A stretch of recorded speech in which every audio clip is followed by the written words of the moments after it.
I walked into that private dining room, believing this was the night my work would finally be recognized. The linen was crisp, the silver gleamed, and the air smelled faintly of seared steak and expensive wine. At 33, holding the title of project director for a system I had nurtured from the ground up, I thought I belonged at that table. But belonging evaporated the moment Lucas Drayton, the CEO's son, stood with the confidence of inherited power. "Aveline Ross has proven herself incompetent," he announced, his voice cutting through the low hum of conversation. "She nearly ruined the project." The words landed like a slap. Laughter and clinking glasses from other tables faded as silence spread. I could feel every pair of eyes, clients, executives, even waitstaff, pivot toward me.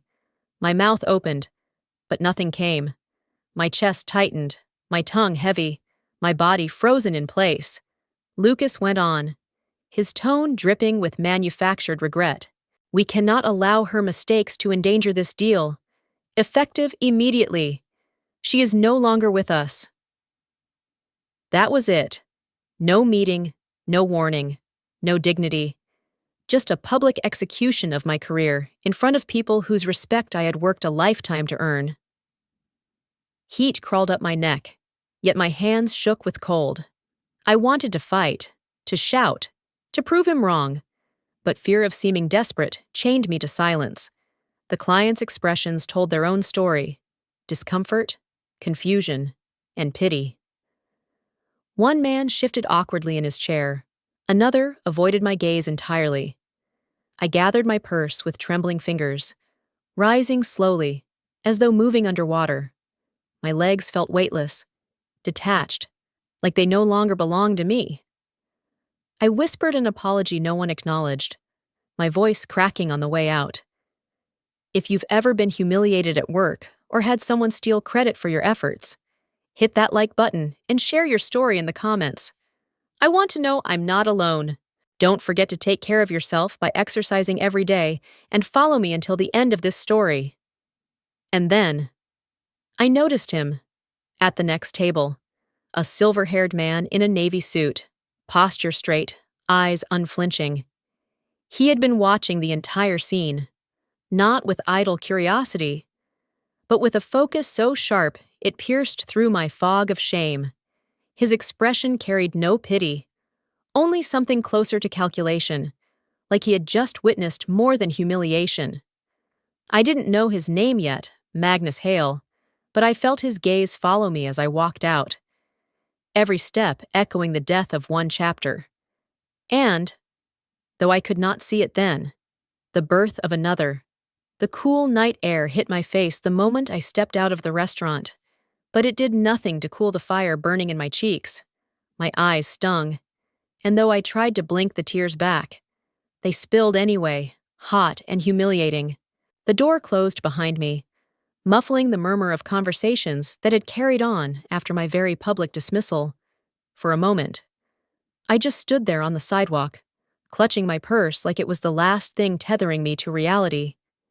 I wanted to disappear into the dark, to find a rideshare and bury myself under the covers of my bed. Instead, I heard footsteps approaching. My heart sank. I braced myself for a pitying word from one of the diners. Maybe even a recording shoved in my face by someone who thought my humiliation was entertainment. But when I turned, it wasn't a gawker. It was the silver-haired man I had noticed at the next table. His presence was sharp, deliberate, like he had chosen this moment with precision. "Ms. Ross," he said evenly, his voice calm yet cutting through the city noise. I couldn't help overhearing what just transpired. He held out a sleek, embossed card between two fingers. Magnus Hale, Hale Ventures. The name hit me like a jolt. I had read enough industry articles to know who he was. A titan in venture capital, known for backing technologies others dismissed as too ambitious. But why would he be standing in front of me now? My embarrassment flared again, and I hesitated before accepting the card, afraid my trembling hands would betray me. "I have an office in the financial district," he continued, 9 o'clock tomorrow morning. I'd like to hear more about your system. His words almost didn't register. 9 o'clock tomorrow? I had just been fired, humiliated, and accused of incompetence. Yet here was a man whose portfolio was worth billions inviting me to his office, as though none of that mattered. My instinct was to laugh bitterly, to tell him he had just witnessed my career collapse. But another voice inside me whispered a cruel reminder of reality. I still had $40,000 in student loans hanging over me, interest compounding every month like a relentless tide. And then there was my mother. Her heart condition required medication and regular monitoring, all covered under the health insurance tied to my job. Without that coverage, I wasn't sure how I could keep her care consistent. The thought made my stomach knot. Losing my career was devastating, but losing the ability to protect my mother's health was unbearable. I looked back at Hale, my throat dry. "You don't understand," I murmured. "They said I was incompetent, that I ruined the project." For the first time, a flicker of steel flashed in his eyes. He shook his head. "No. Incompetent people do not build adaptive security systems with behavioral authentication layers. I listened carefully to what you said tonight. It was precise, it was original, and it was valuable."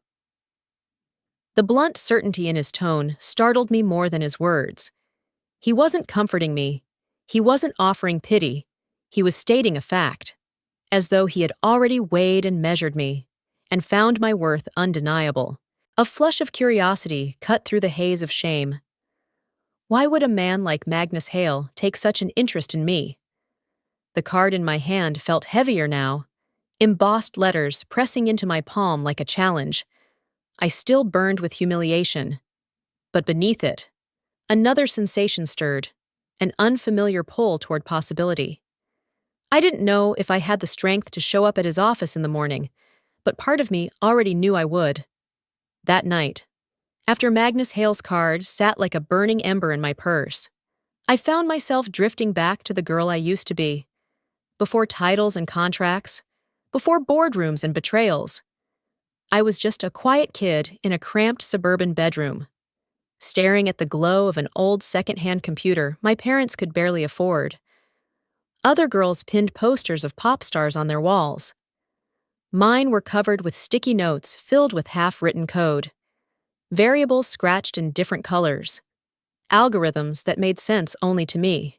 I taught myself to code at 11, piecing together knowledge from library books and outdated online forums. The thrill of making a line of text turn into something functional felt like magic, a language only I could translate. My parents didn't always understand what I was doing, but they supported me with quiet faith. They saw me light up when logic clicked, and that was enough. Years later, when the acceptance letter from MIT arrived, I held it with trembling hands, unable to believe that my hours of solitary experimentation had carried me that far. Yet, stepping onto campus, exhilaration quickly tangled with fear. I was surrounded by students from private academies, children of CEOs and venture capitalists, people whose resumes already looked like careers. My public school background felt embarrassingly thin. I carried thrift store clothes while they compared internships at Silicon Valley startups. The gap made me shrink inside myself. I remember one night in particular, sitting at my desk in a drafty dorm room, staring at a problem set I couldn't solve. Tears blurred the screen as I whispered to myself, "Maybe I don't belong here." The weight of inadequacy pressed so hard that I drafted an email to withdraw. My finger hovered over send. That was when the phone rang. My mother's voice came through, tired but steady. I confessed my doubts, expecting disappointment. Instead, she paused and said softly, "Aveline, you don't need to be like them. You only need to be better than the person you were yesterday." Those words lodged in me like an anchor. I deleted the email and forced myself back to the assignment. Graduating with honors didn't erase the memory of that doubt, entering the workforce. I carried both my credentials and my insecurities. The tech world was still a place where meetings often mistook me for the note-taker, not the lead architect. I learned to swallow interruptions, to push harder, just to prove I deserved to sit at the table. As I lay awake replaying everything, another memory surfaced, one I had brushed aside until now. A few months ago, Lucas Drayton had casually asked to borrow my laptop. "Just need to check an email quickly," he'd said with that effortless charm that made others laugh and nod. I had handed it over, distracted, not thinking much of it. But now, in the shadow of his accusations and his sudden fluency in ideas that had been mine, a chill rippled through me. Had he scrolled through my drafts? Had he glimpsed the rough framework of the adaptive system before it was ready? The humiliation of that dinner still clung to my skin, but underneath it, suspicion began to take root. I had spent years battling the feeling that I didn't belong, only to find that someone else had weaponized my own work against me. The memory of my mother's words echoed again, better than yesterday. I didn't yet know how, but I felt the faint stirrings of resolve. Tomorrow at 9, in Magnus Hale's office, I would have to decide whether I was finished or just beginning. The first time I heard the name Sentinel Corps spoken aloud in public, it should have been one of the proudest moments of my career. Instead, it was the moment my throat closed, with a bitterness so sharp I could barely breathe. I was seated in the audience of a packed conference hall, the kind of event I had once dreamed of attending, not as a guest, but as a speaker. The lights dimmed, applause swelled, and Lucas Drayton took the stage. My system, my vision, was about to be introduced to the world. Only it wasn't my name they applauded. "Ladies and gentlemen," Lucas began, his tone smooth and polished, "I am honored to present Sentinel Core, a breakthrough innovation from the Drayton Innovation Team. This system represents the future of cybersecurity." His voice rang with authority, as though the hours of coding, testing, and revising had belonged to him. My hands tightened into fists in my lap. Every line he recited, every diagram on the screen, was a piece of me. Yet my name had been erased as cleanly as chalk from a board. I waited for the acknowledgement, telling myself maybe it would come in the second slide, or in the credits at the end. Instead, I saw something that made my stomach drop further than I thought possible. The official documentation displayed on the massive screen listed lead architect, Lucas Drayton, followed by a bold heading, Team Drayton Innovation. My name wasn't there, not in the credits, not in the appendix, not even in the smallest print. I felt heat rising in my chest, climbing to my face, yet my body refused to move. My throat burned with words I couldn't speak. Around me, the audience leaned forward in admiration, murmuring about the brilliance of the design. I wanted to scream, to stand up and tell them they were applauding a thief. But instead, I sat frozen, every muscle taut, every breath shallow. The twist of betrayal wasn't just personal, it was strategic. Lucas hadn't simply claimed credit. He had scrubbed me from the record entirely, without proof of authorship. How could I defend myself later? My years of work now wore someone else's name, like a stolen identity. I remembered the late nights alone in the office, eyes aching as I debugged stubborn lines of code. I remembered the moments of elation when Sentinel Core finally detected anomalies faster than anything else on the market. All of those memories surged together, like a flood pressing against a dam. And the dam was my own self-control. My heart screamed. That was mine. My lips never moved. When the audience rose to give Lucas a standing ovation, I remained seated, numb and nauseated. I stared at the stage, but all I could see were the hours I'd lost, the sacrifices I'd made, the belief I'd clung to that good work would speak for itself. Instead, my silence had given him the chance to rewrite history.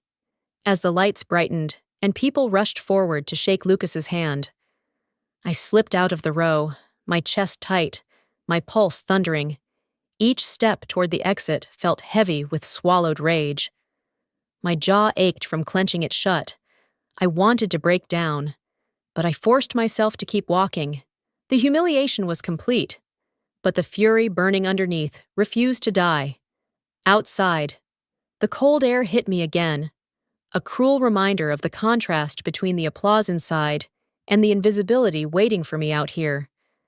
They might have erased my name from the slides, but they hadn't erased the truth.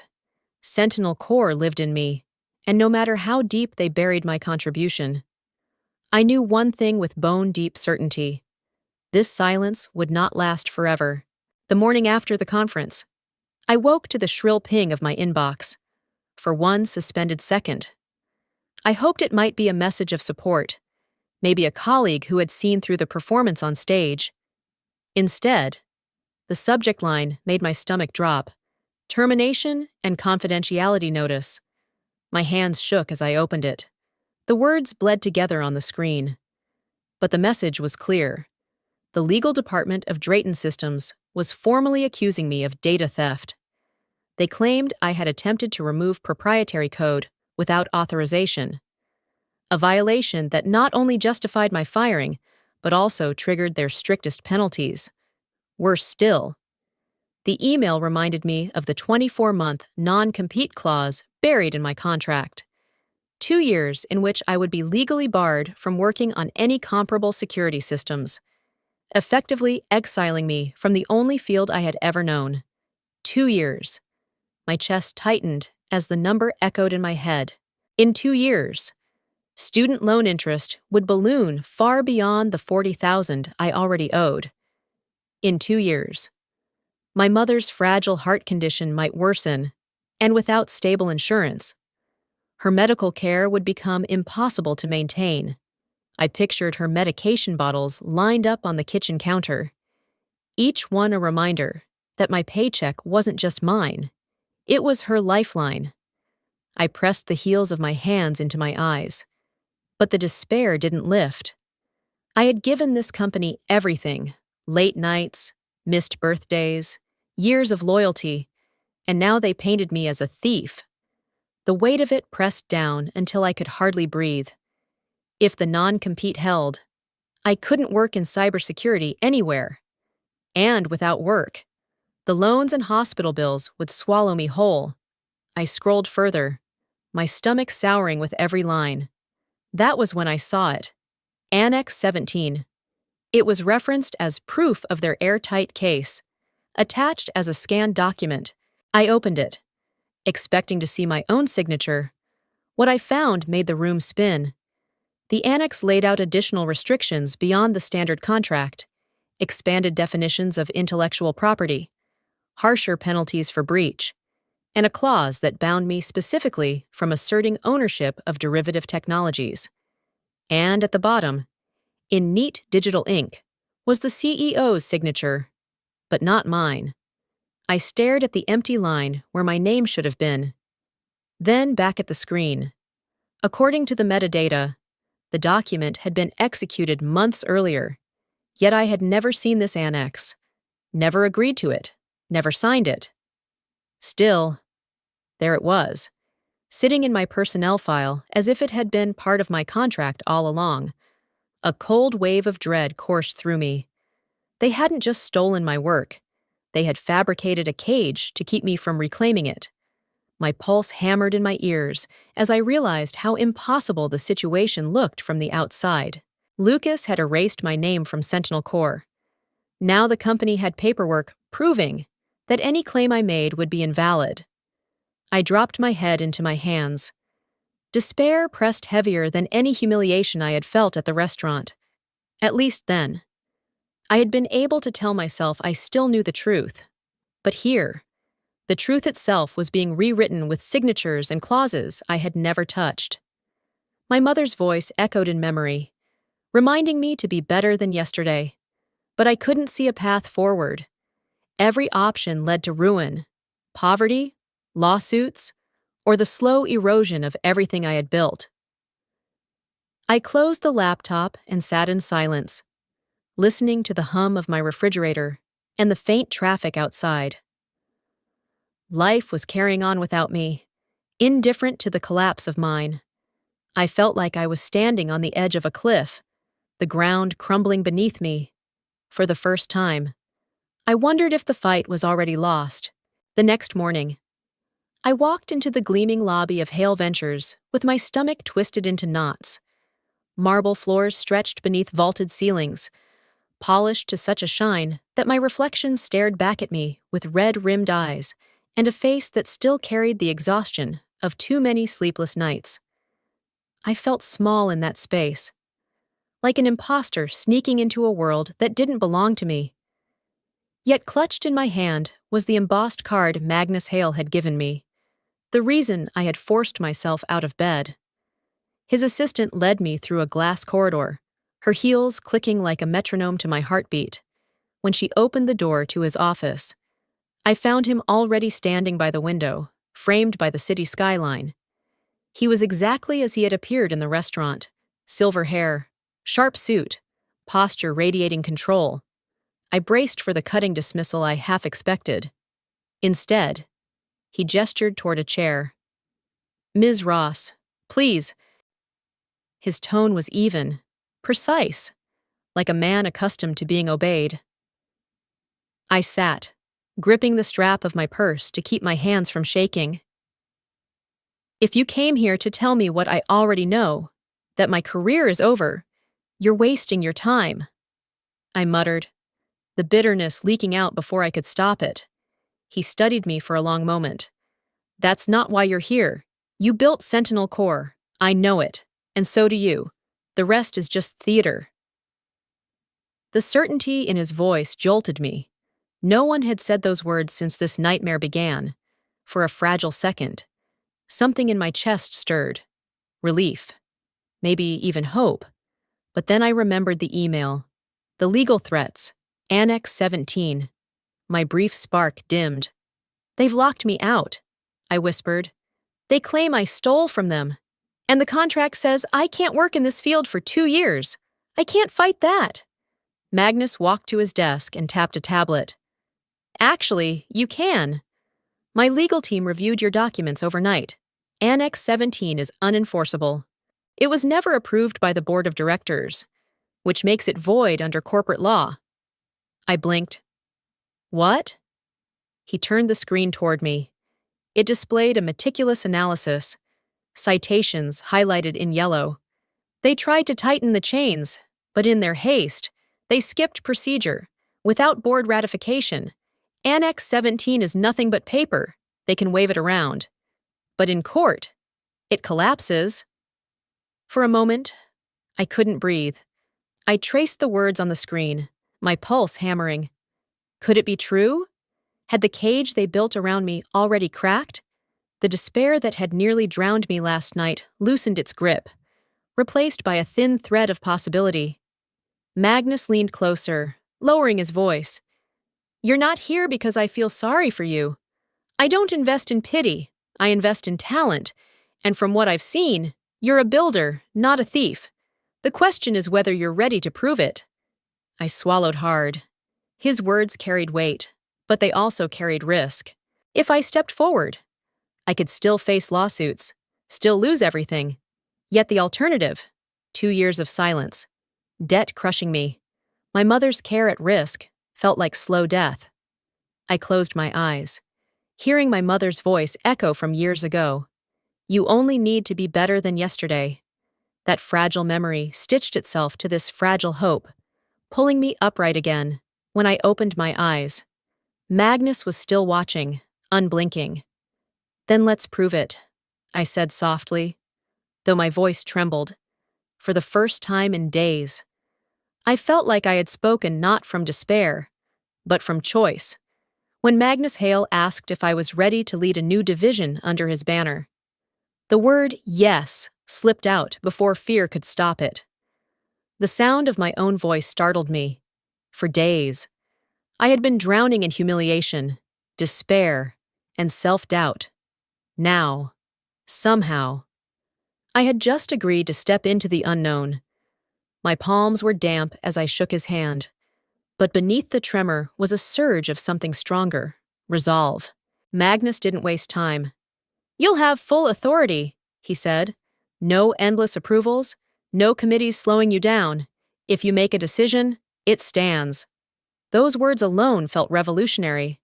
At Drayton Systems, even the smallest resource request had to crawl through 10 different desks before it reached anyone with the power to say yes. Here, Magnus was handing me the steering wheel outright, the weight of responsibility pressed against my chest, both exhilarating and terrifying. Later that day, I was introduced to the small team he had already assembled: 5 developers from diverse backgrounds, each with specialties ranging from penetration testing to neural network security. Their faces were expectant, waiting for me to outline the vision.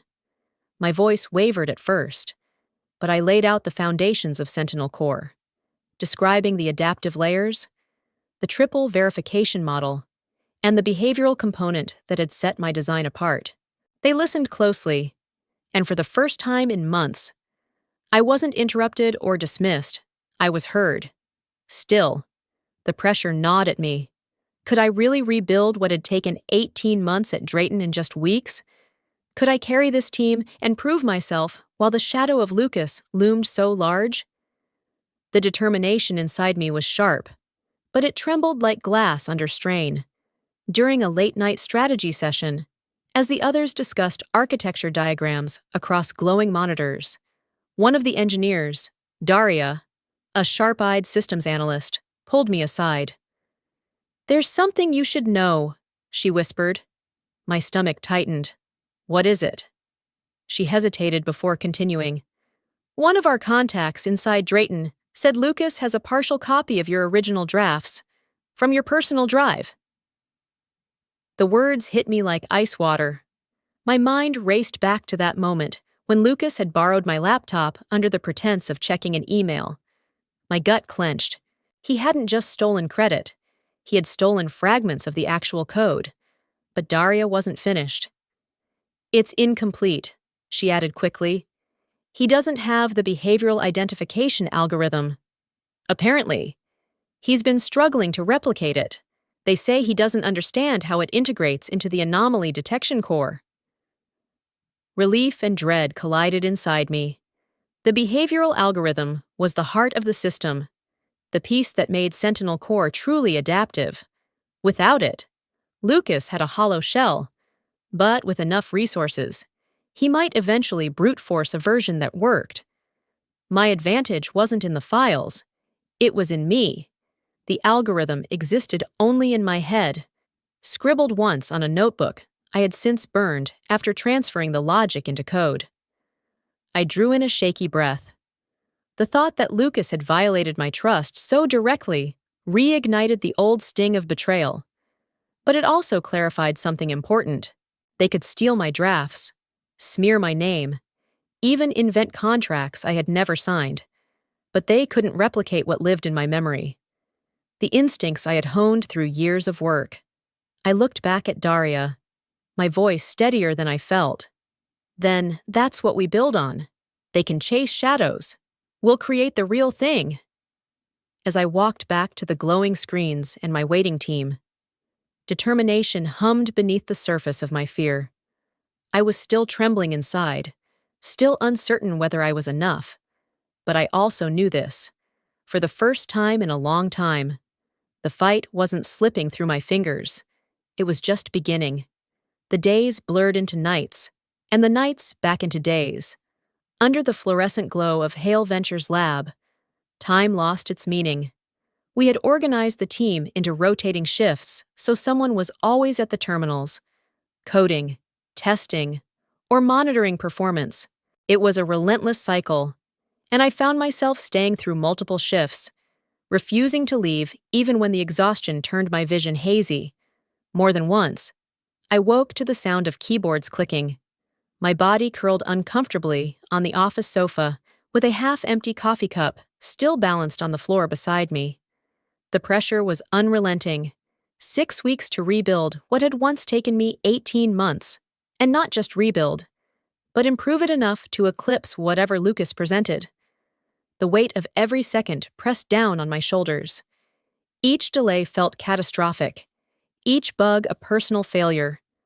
My chest ached from the constant tension, and my jaw hurt from clenching against the fear that maybe, just maybe, we couldn't pull it off. But it wasn't only the project on the line. Every hour I worked carried the echo of my mother's breathing, the medical bills waiting at the edge of my thoughts. One night, when the team had finally convinced me to take a short break, I stepped into the quiet of the stairwell and called her.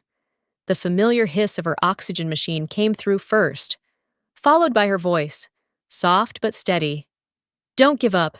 You deserve to be recognized." Her words cut through the fog of exhaustion. I closed my eyes and pressed the phone tighter to my ear, letting the reassurance wash over me.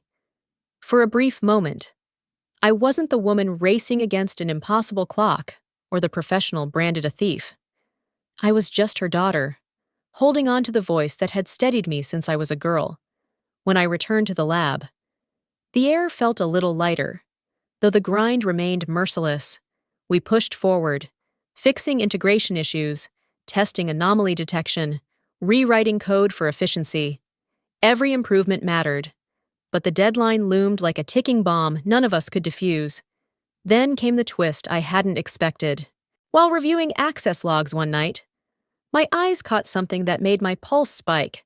Among the timestamps and system IDs, there was an entry showing a login from my old Drayton admin credentials that should have been deactivated the day they escorted me out.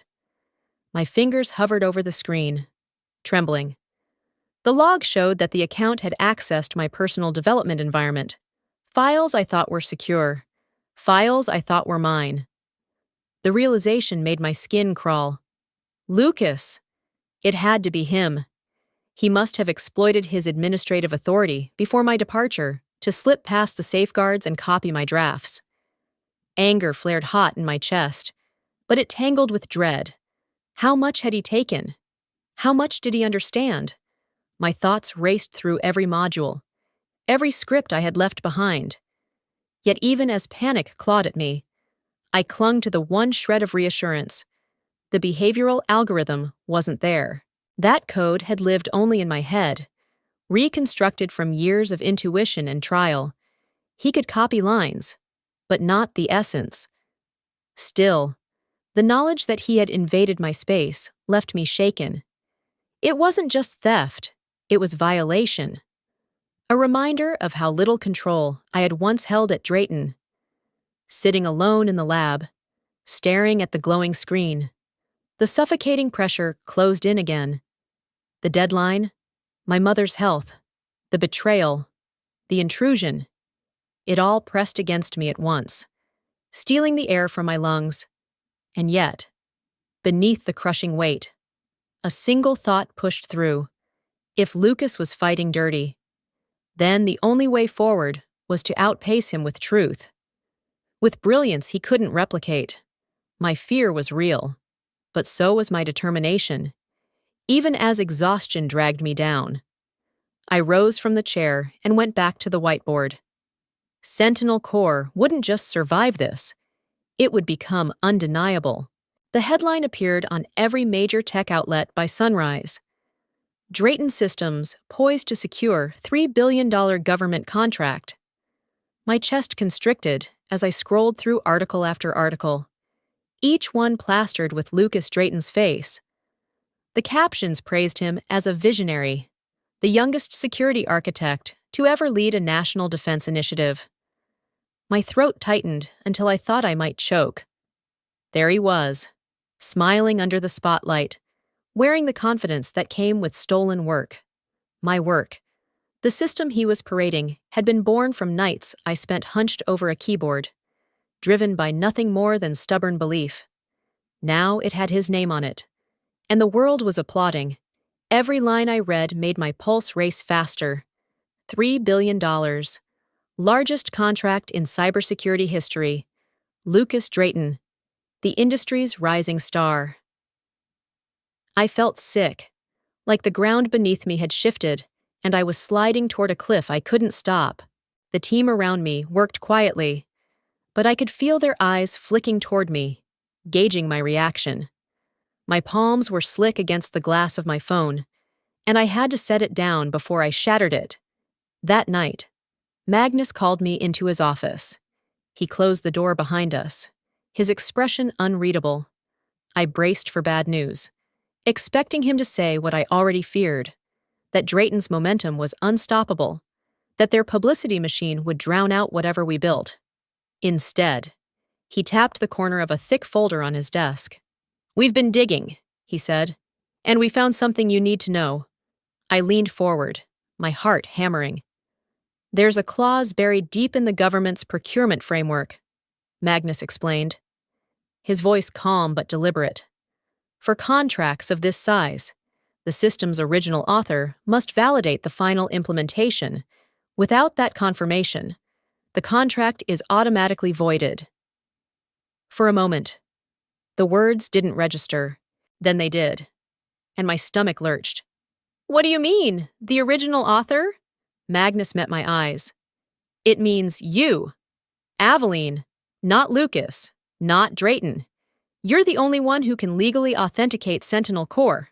My breath caught. The anxiety that had been pressing on me for days surged to a breaking point.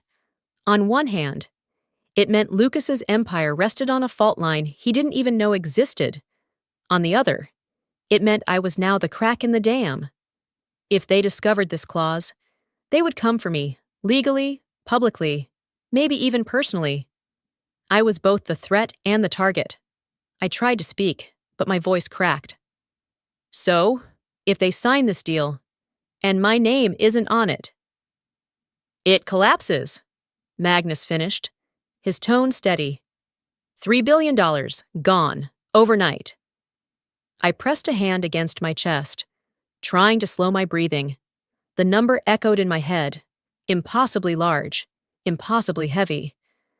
The idea that I held the key to undoing it terrified me as much as it relieved me.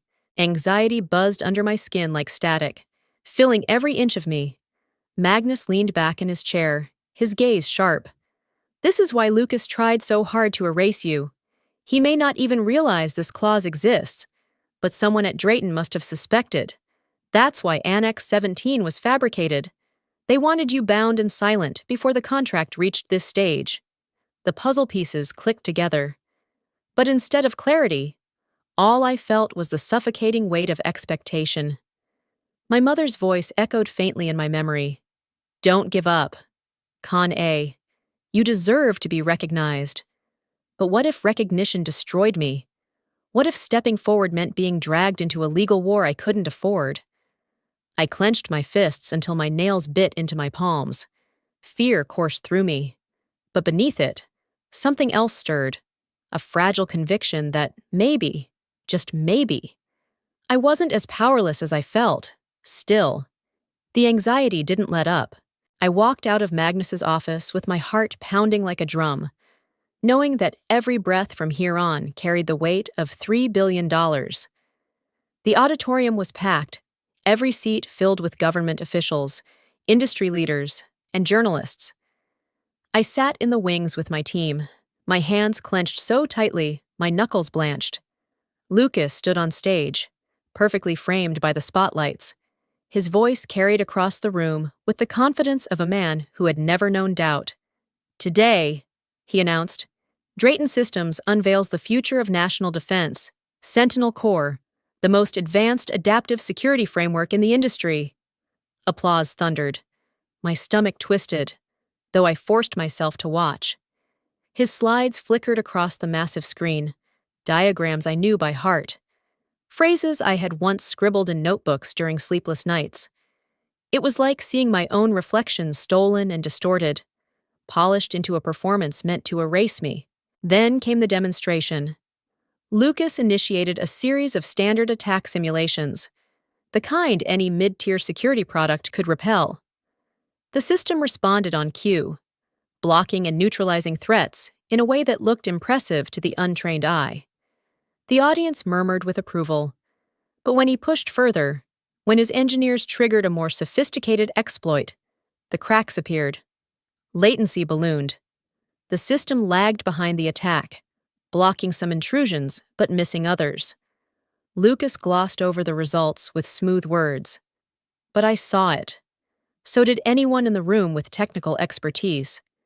Sentinel Core, without the behavioral algorithm, was a skeleton dressed in armor too thin to withstand real war. My heart pounded as the moderator announced the next presenter. Hale Ventures, with lead architect Aveline Ross. My legs trembled as I rose. Every step toward the stage felt like walking a tightrope stretched across a canyon. My body screamed to turn back, but something stronger kept me moving. The knowledge that this was my moment to reclaim what had been stolen. The lights hit me, blinding at first. I heard the faint ripple of whispers, my name, my dismissal, the scandal Lucas had orchestrated. My throat was dry, but I forced my voice steady. Good afternoon, my name is Aveline Ross, and today I'll show you what Sentinel Core was truly designed to do. Behind me, the screen came alive with our build, the system my team and I had rebuilt under Hale Ventures. I walked the audience through the architecture, the triple-layer authentication, the contextual analysis, and finally, the missing piece, behavioral identification. My hands shook as I gestured, but my voice carried firmer with each word. Then came the test. I glanced at Jessica, who gave me a small nod before triggering the demo. We'll subject Sentinel Core to a 0-day exploit, I said, the words echoing in the hushed hall. An attack no one has seen before. On the screen, lines of code surged as the exploit launched. For a heartbeat. Silence hung heavy. Then, Sentinel Core reacted, detecting subtle anomalies, isolating the threat, and neutralizing it in real time. Performance metrics spiked across the display. 99.4% neutralization rate. Negligible latency. The auditorium erupted. Gasps, murmurs, scattered applause that swelled into thunder. Even seasoned officials leaned forward, scribbling notes, whispering to one another. Cameras flashed. I caught sight of Lucas in the second row, his jaw clenched, his smile gone. My hands were still trembling at my sides, but inside, a different current ran, solid, steady, unshakable, for the first time in months. I was not hiding in anyone's shadow. The system was mine, the stage was mine, and so was the truth. As the ovation continued, I exhaled shakily into the microphone. Sentinel Core was never meant to be a performance. It was meant to be protection. And today, you've seen it prove itself. The clapping surged again, filling the cavernous hall. I stood there, trembling but resolute, knowing the tide had finally begun to turn. The applause was still echoing when the first question cut through the noise like a blade. A government official in a dark suit raised his hand, his voice calm but sharp. Ms. Ross, both Drayton Systems and Hale Ventures presented platforms called Sentinel Core. The architectures appear strikingly similar. Can you explain? The air in the auditorium thickened. My pulse thundered in my ears. I knew this question was coming, but hearing it aloud made my throat tighten. Lucas leaned forward in his seat, waiting like a predator ready to pounce.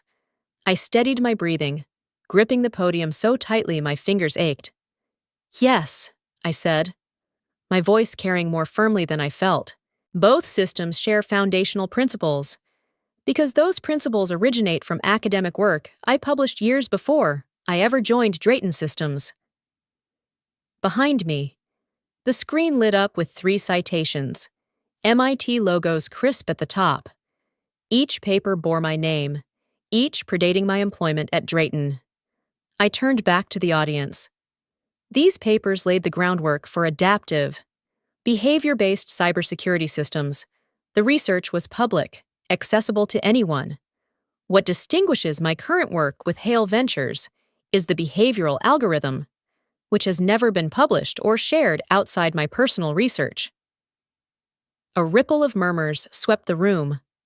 For a moment, I thought the tide was shifting, until Lucas rose from his seat.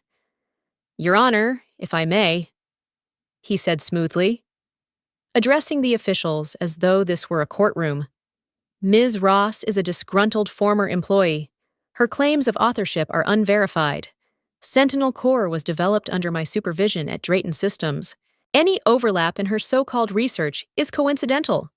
My stomach lurched, but before I could respond, Magnus Hale stepped forward from the wings. His presence silenced the room like a sudden storm. "With respect," Magnus said, his voice steady as stone. "The truth is neither coincidental nor unverified. Our legal review uncovered a clause in the government's own procurement standards for contracts exceeding $1 billion. The system must be authenticated by its original creator. Without that validation, the agreement is automatically void." The words landed like thunder. I felt the ground shift beneath me as gasps filled the hall. The officials turned sharply toward Lucas. "Is this true?" one demanded. Lucas's confident mask cracked. His lips parted, but no words came. He glanced wildly at his team, at the papers in his folder, as though scrambling for an escape that wasn't there. Magnus pressed the advantage. "Drayton Systems has presented a system built on Ms. Ross's work while simultaneously erasing her name from the record. What they failed to realize is that without her signature, their $3 billion contract collapses on arrival." He turned slightly, gesturing toward me. "And the only person who can provide that validation is standing right here."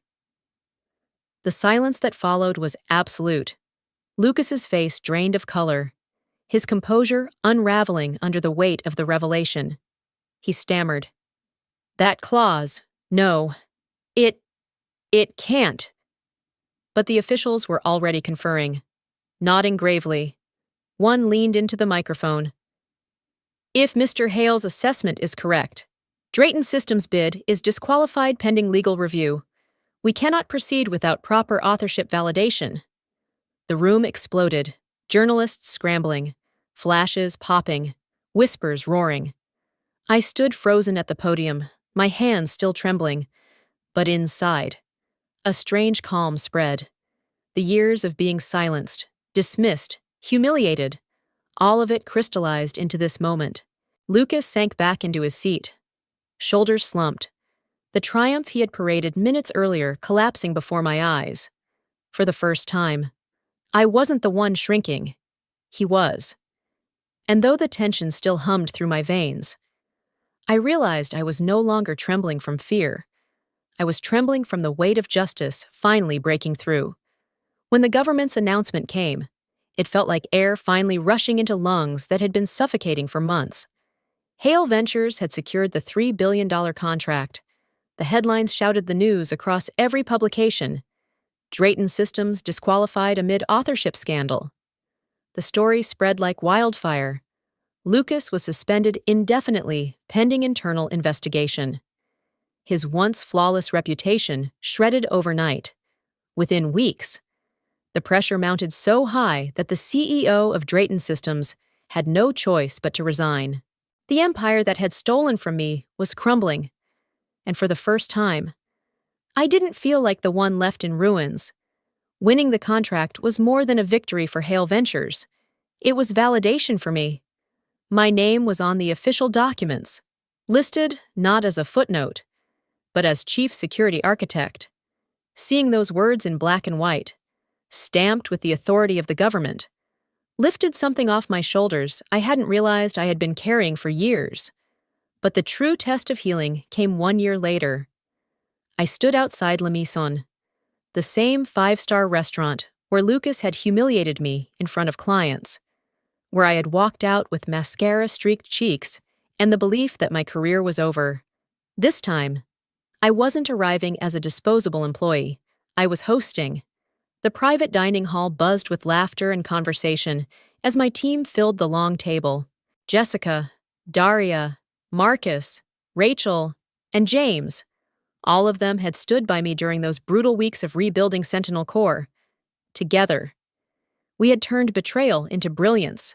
Tonight, we were here to sign a second government contract worth hundreds of millions, expanding Sentinel Core into international applications.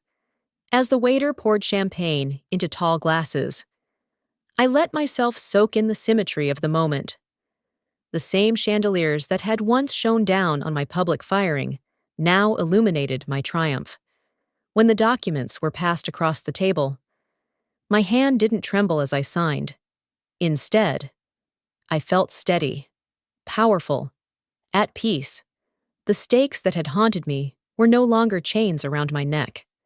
My student loans were gone, paid in full. The weight of debt that had shadowed every choice in my 20s had finally lifted. My mother was receiving treatment at one of the nation's top hospitals. Her care covered fully by my new insurance and the salary that came with leadership. I visited her often, and every time I saw her walking a little stronger, breathing a little easier, I knew all the sleepless nights had been worth it. But the twist, the final turn in this story, wasn't about contracts or money.